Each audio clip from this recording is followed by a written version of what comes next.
Hello friends, मैं doctor A के सिंह। दोस्तों, दुनिया भर में डेल्टा वेरिएंट्स की वजह से चिंता है कि कोरोना की जो तीसरी लहर है वो डेल्टा वेरिएंट की वजह से आएगी। और भारत में चिंता है कि डेल्टा प्लस वेरिएंट की वजह से कोरोना की तीसरी लहर आ सकती है। इस तरह से जो कोरोना का जो मेन सबसे पहले जो वायरस पाया गया था, जो ओरिजिनल कोरोना वायरस था, वो चीन के वुहान सिटी से वो निकला था। उसके बाद दूसरे देशों में उसके डिफरेंट डिफरेंट वेरिएंट पाए गए। जैसे सबसे पहला जो वेरिएंट था वो यूके में पाया गया, उसे यूके वेरिएंट बोला गया। फिर साउथ अफ्रीका में पाया गया, उसको साउथ अफ्रीका का वेरिएंट बोला गया। फिर ब्राज़ील में पाया गया, उसके बाद फिर इंडिया में पाया गया तो उसे इंडियन वेरिएंट बोला गया। इस तरह से क्या है कि जो कंट्रीज़ के नाम पर जो कोरोना वायरस के डिफरेंट डिफरेंट वेरिएंट पाए गए, उनको कंट्री के नाम पर उनका नामांकन किया गया।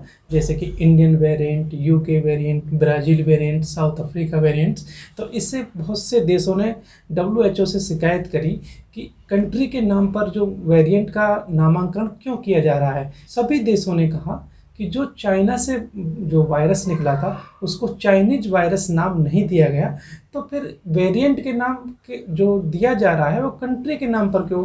तो इससे WHO ने इसको संज्ञान में लेते हुए तो जो ग्रीक भाषा है, ग्रीक भाषा के नाम पर वेरिएंट के नाम नामांकन किया गया। जैसे कि जो साउथ अफ्रीका में जो वेरिएंट मिला था उसको बीटा वेरिएंट कहा गया, जो यूके में वेरिएंट मिला था उसको अल्फा वेरिएंट क्या कहा गया, जो ब्राज़ील में मिला था उसको गामा वेरिएंट कहा गया, और जो इंडिया में वेरिएंट मिला था उसे डेल्टा वेरिएंट कहा गया। इस तरह से वेरिएंट का नामांकन ग्रीक भाषा में WHO के द्वारा किया गया।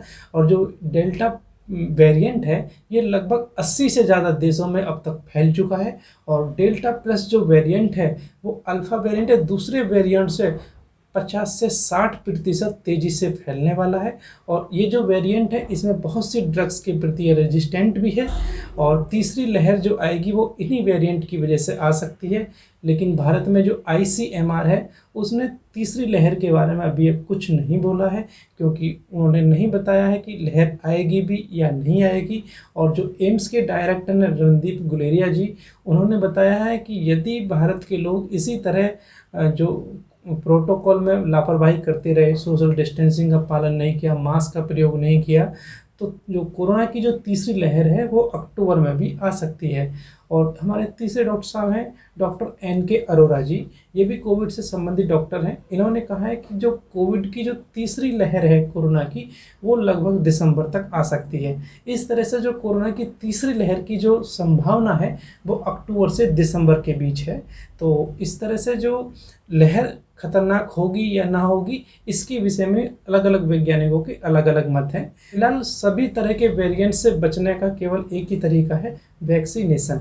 इसलिए ज़रूरी है कि हमें वैक्सीनेशन कराया जाए, क्योंकि वैक्सीनेशन करने से हमारे शरीर के अंदर एंटीबॉडी बन जाती हैं। बाई चांस यदि हमको कोरोना हो जाता है तो पहले से हमारे अंदर एंटीबॉडी रहेंगी, तो कोरोना हमारे अंदर इतना घातक लक्षण उत्पन्न नहीं कर सकता था, जिससे ना हॉस्पिटल की ज़रूरत पड़ेगी, ना ऑक्सीजन की ज़रूरत पड़ेगी, ना बेड इत्यादि की कोई ज़्यादा प्रॉब्लम नहीं आएगी।